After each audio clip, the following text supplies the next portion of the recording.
Mga ka-DIY, welcome back to our YouTube channel. So for today, i-announce natin ng winner ng ating portable power station. Sana i-claim na ng ang mananalo mga ka-DIY. So Merry Christmas pala sa inyo and Happy New Year. Siguro ito na muna yung magiging last video natin for this year. At malamang inabangan nyo kung sino yung magiging winner nito. Mamaya i-announce natin gamit yung random comment picker kung sino yung magiging winner. Pero bago yan, nangangamoy giveaway na naman kasi may nagpadala sa atin mga ka-DIY. So ayan, so unbox natin. Nangangamoy giveaway na naman, no? Ano ba to mga ka-DIY? So abangan nyo din sa dulo ng video. Oy, dalawang box. May idea na ba kayo dito mga ka-DIY?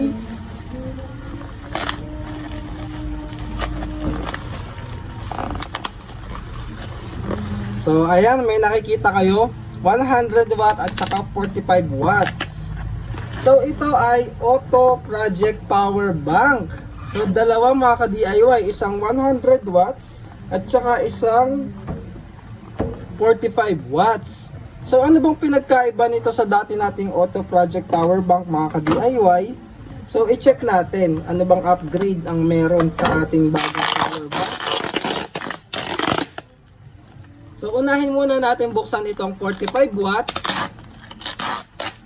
And then siguro sa susunod na video, reviewin naman natin itong 100 watts. So buksan natin. Ayan, secured na secured. So ayan yung box niya. So parang same lang naman yung packaging niya kagaya dun sa dati. Ito ay Auto Project Power Bank Thunder Block. So 60,000 mAh mga ka-DIY. At ito ay yung model niya YT2030 45 watts Pro. So meron siyang power delivery na 45 watts maximum. So pwede yan sa maliliit na laptop mga ka-DIY. Pwede sa mga DC fan, router. Basta ma-activate lang natin yung 12 volts gamit yung power delivery decoy na ginagamit natin sa ating mga DIY project. So pag binuksan natin yan, ayun o, lalabas ang ating meron ditong manual. Siyempre, basahin nyo para sure mga ka-DIY.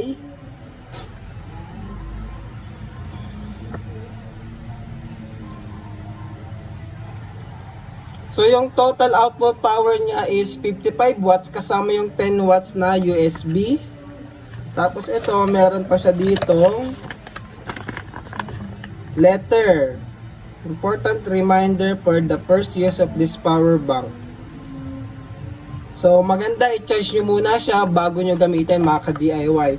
Tsaka kung hindi nyo man siya gagamitin at itatago, from time to time i-charge nyo pa din siya mga ka-DIY.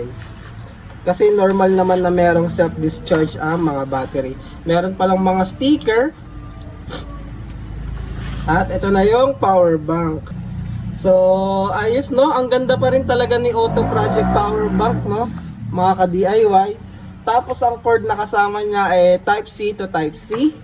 At ayun, ano bang pinagkaiba nito sa lumang model? So nandito yung dati kong 45 watts mga ka-DIY.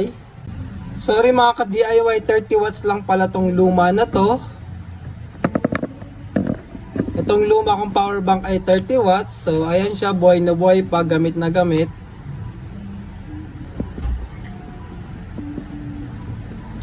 Ayan.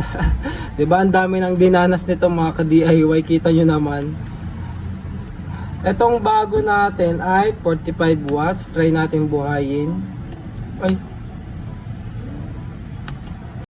So ayun yung pagkakaiba niya no. Yung display mga ka-DIY ay upgraded. So colorful na siya. So nakikita nyo may nakalagay pa na Meta Bunny. At saka ayan kung ilang percent pa siya mga ka-DIY. So meron pa siyang 71% state of charge. At saka yung mga label niya pala malinaw no. So nakalagay kung ilang watts yung LED. Pati yung power delivery natin is itong Type C port na to, 45 watts. So ayan yung different voltage niya sa power delivery. So 20 volts, 2.25 amps, yan yung 45 watts natin. At ito yung 10 watts, kaya 45 watts plus 10 watts. So 55 watts total siya. Tapos ito connected din to dito mga ka-DIY. Itong mga to. Kasi may power delivery din. So connected yan. Pero yung ating highest voltage ay dito lang. Kasi ito yung input at output mga ka-DIY. Ito ano lang to. Hiwalay ito na USB. So ayan. Kasi anong nangyari, nasira ko yung part na to kasi chinarge ko yung sarili niya. So, nasira ko ito mga ka-DIY. Pero the rest, ito, gumagana pa din. Ito lang yung nasira. So, tinanggal ko na lang yung chip para magamit ko pa siya. So, yun yung major upgrade nito mga ka-DIY, no? So, yung unang-una yung LCD screen natin na colored na at saka yung kanyang mga label. So, kitang-kita mo na hindi ka na malilito kung saan mo isasaksak yung power delivery. So, ayan, oh, ang liwanag din ng label, oh. Dito medyo malabo-labo eh. Ito, kitang-kita mo talaga mga ka-DIY. Siguro dahil black din to, tapos white contrasting. Pero siguro sa design na rin nila, design upgrade dahil nga ito yung latest version nila mga ka-DIY. Ngayon, testingin natin is yung 45 watts. If ma-reach ba natin yung 45 watts mga ka-DIY? Kasi yung iba naman is normal na natin na ginagamit sa cellphone na 5 volts. So yung 45 watts magagamit natin yan sa laptop. Kunin ko lang yung pang test natin mga ka-DIY. So ito na yung ating load tester mga ka-DIY. Pwede rin siyang battery capacity tester. So sinet ko na siya ng constant power 45 watts. So try natin kung mag-output ba si Auto ng 45 watts. So nakikita nyo meron na siya ditong 20 volts. So i-on natin mga ka-DIY. So, ayan. Kayang-kaya nyo yung 45 watts mga ka-DIY. So, ayan o. Yan yung actual power consumption ng ating tester, load tester. So, 45 watts. So, yung 18 volts, bumaba siya ng 18. Yung 20 volts, bumaba siya ng 18.79. At 2 amps yung load current. So, ayos. Kayang-kaya niya talaga yung 45 watts na load mga ka-DIY. So, pwede yan sa mga laptop na yung mga modern para yung medyo matitipid sa kuryente. So, yung mga ThinkPad na latest, ayan, kaya niya yan mga ka-DIY. Wag lang yung mga gaming laptop. Yung mga normal lang na laptop na latest, yan. Mabababa. Kasi yung mga lumang laptop na ThinkPad, medyo nagsi 60 watts kasi yun eh. Ito hanggang 45 watts lang. So, kayang-kaya. Ayos. Hindi siya ano no, hindi bumagsak ng todo. So nasa 18.8, halos 19 volts pa rin naman yung output ng ating power bank mga ka-DIY.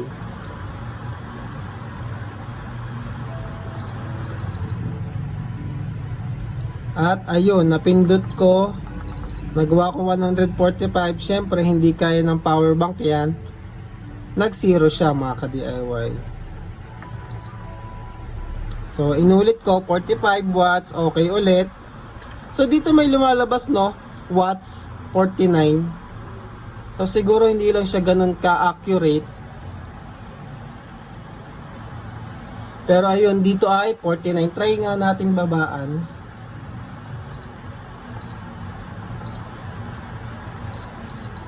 Ay, naku. Ginawa kong 35 watts lang mga ka-DIY. Sa kanya ang lumalabas ay 37. So okay pa din kasi at least meron kang reference. Sa actual natin, sa totoo is 35, dito is around 38. So medyo 3 watts lang na discrepancy. Siguro dahil dito sa LED screen. Kasama yun siguro sa mini-measure niya na output power. So try natin gawin ulit na 45 mga ka-DIY. So ayun oh, nasa 49 naman siya. So nasa 3 to 4 watts siguro dito. Or even dun sa conversion pala mga ka-DIY. Kasi syempre, from, hindi ko kasi sure kung 24 volts. 24 volts ata yung gamit nito na battery. Or 12 volts yung nasa loob nito mga ka-DIY. Alam ko sa pagkakaalala ko 12 volts to eh. Naka 3S. So ayun, may step up conversion na ginagawa yun para maging 20 volts. Siyempre may power loss yun. Kaya sa kanya ang pinapakita niya is around 49 watts. Kahit yung dito ang name-measure natin is 45. So meron conversion loss yun mga ka-DIY. Basta nagbabago ka ng voltage, nag-step up, step down, meron tayong conversion loss. So, astig, at least, 'di ba? Pwede nyo itong gamitin kapag brownout, pwede sa laptop. Siyempre, pwede rin sa ating router. Ayan. Kailangan nyo lang ng power delivery decoy na 12 volts.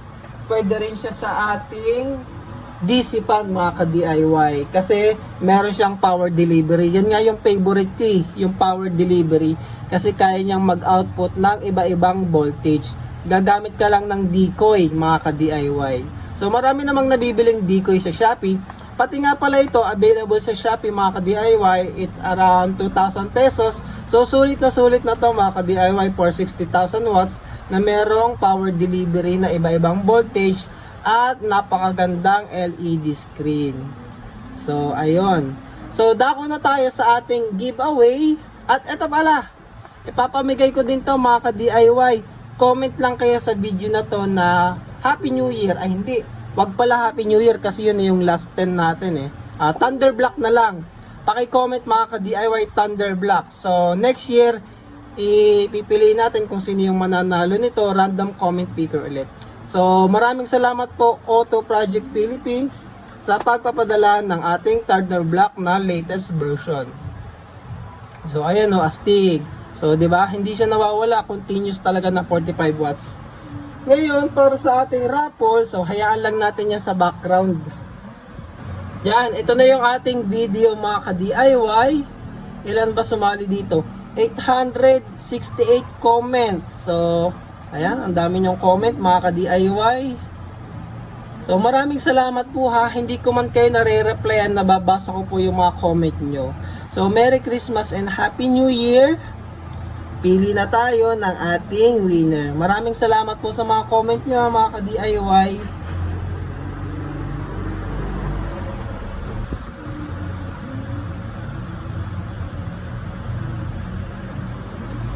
So, ayan, ang gamitin natin ay itong si Pick a Winner kasi malamang hindi gagana yung isa kasi ano na naman tayo eh.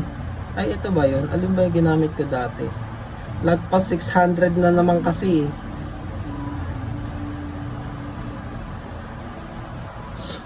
So, anything goes. Tingnan natin kung makukuha niya lahat.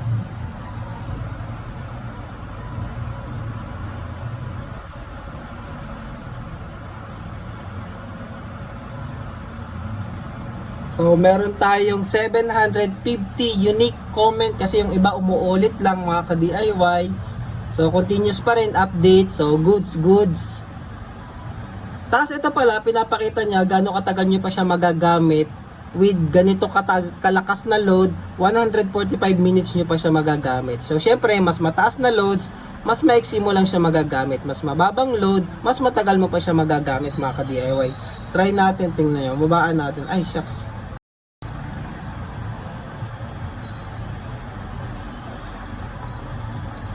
Gawin natin 15 watts lang. O, 'di ba? Mas matagal mo siya magagamit kasi nasa 15 watts lang yung load, 460 minutes mo siya magagamit. So ang astig, no, at least may idea ka na gaano katagal mo pa siya magagamit, depende sa nakasaksak sa kanya, mga ka-DIY. So gawin natin 25 watts. So 26, di ba, nag-update siya. Astig, maganda yan kasi at least kung kailangan mong tipirin at brown out, bawasan mo na yung mga naka-charge na cellphone at brownout, syempre, kasi malapit na siya malowbat, nakikita mo. Kasi nakikita mo kung gano'n na lang siya katagal. So, ayan, 750, ang mananalo ng ating portable power station. 3, 2, 1, pick a winner. Ayun, oh. Happy New Year po, sir. Simple but sure ball at EJ20. So, Sir EJ, message nyo po kami sa Shopee, nanalo ka po ng ating portable power station. Ito, ayan. Papalitan ko lang pala to, mga ka-DIY ha, itong USB output na to kasi na short. Hindi ko alam bakit nagka-problema, may nasaksak ata akong cellphone na may problema or power bank. Pag kinakabit ko kasi to, namamatay yung BMS eh. Pero ngayon naka-disconnect siya. Ayan, nalobat na ata. So, ayan, ipapalitan ko lang yan. And then, ayun, Sir EJ, congratulations. Message nyo po kami sa Shopee. And Happy New Year and Merry Christmas po, mga ka-DIY. Auto Project Philippines. So check nyo po sila sa Shopee. Ilalagay ko po yung link ng Shopee and Lazada nila sa video description. So maraming salamat mga ka-DIY and Auto Project Philippines. Comment lang kayo ha. Auto Project, yun ba yung i-comment nyo? Oo, Auto Project. So maraming salamat mga ka-DIY. Thank you for watching.